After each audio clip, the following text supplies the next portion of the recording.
नमस्कार, तुमच्या सर्वांचं स्वागत आहे माझ्या चॅनल डिश अँड डेस्टिनेशन्समध्ये। तर आज आपण बनवणार आहोत मातीतील भांड्यातले झणझणीत मटण। तर चला रेसिपी करूया सुरू। तर सर्वात पहिले आपण आपली मातीची कढई ठेवून घेऊ। त्यामध्ये हवं तेवढं तेल टाकून घेऊयात। त्यानंतर त्यामध्ये एक तेजपत्ता आणि काही खडे मसाले जसे की विलायची, लवंग, काळे मिरे आणि एक दालचिनी असं आपण हे थोडंसं मिक्स करून घेऊया। त्यानंतर जिंजर गार्लिक पेस्ट ॲड करून घेऊया आणि त्याला थोडंसं मिक्स करून घेऊया छान।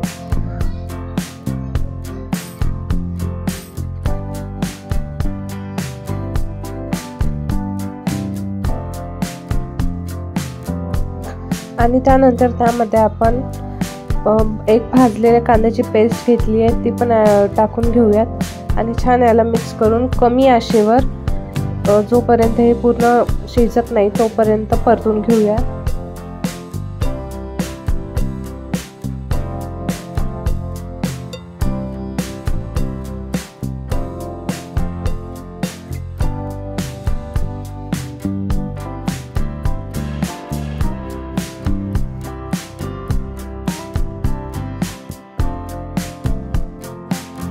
आता आपण यामध्ये भाजलेल्या खोबऱ्याचा कूट टाकून घेऊयात आणि याला पण छान मिक्स करून जोपर्यंत तेल वेगळं होत नाही तोपर्यंत यांना आपण मिक्स करूयात। कमी आचेवर आपल्याला कुकिंग करायची आहे, ज्यामुळे की त्याचा टेस्ट आणि फ्लेवर जशाच तसा राहील। आता एका प्लेटमध्ये आपण लाल मिरची पावडर घेऊयात, गोडा मसाला, हे आपण काश्मीरी लाल मिर्च कलरसाठी घेत आहोत। बाकी आपल्याला हवं तेवढं तिखट आपण चवीनुसार घेऊयात आणि थोडासा मटन मसाला सुद्धा आपण घेऊयात यात आणि मीठ। तेल वेगळं झाल्यावर आपण यात हे सर्व मसाले ॲड करून घेऊयात आणि छान परतवून घेऊयात। यात आपण थोडंसं गरम पाणी ॲड करणार आहे, ज्यामुळे का मसाले खाली आपले लागणार नाही आणि मसाले लवकर शिजून येतील।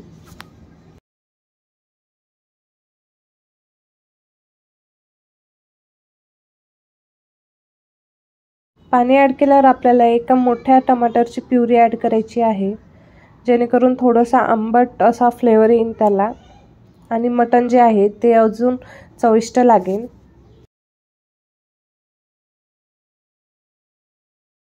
छान तेल वेगळं होईपर्यंत आपल्याला मसाले शिजवून घ्यायचे आहे। मसाले शिजल्यानंतर आपण जो मटण आहे ते ॲड करून घेऊयात।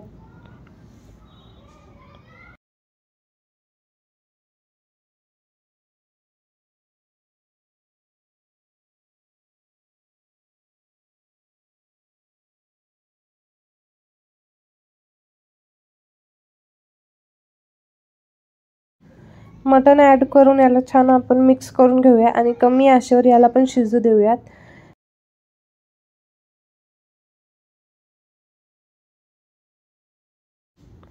यामध्ये आपण कस्तुरी मेथी ॲड करून घेऊयात आणि थोडीशी यात आपण कोथिंबीर ॲड करून घेऊयात आणि याला थोडंसं आपण कमी आचेवर 5 ते 10 मिनिट असंच कुक करून घेऊयात।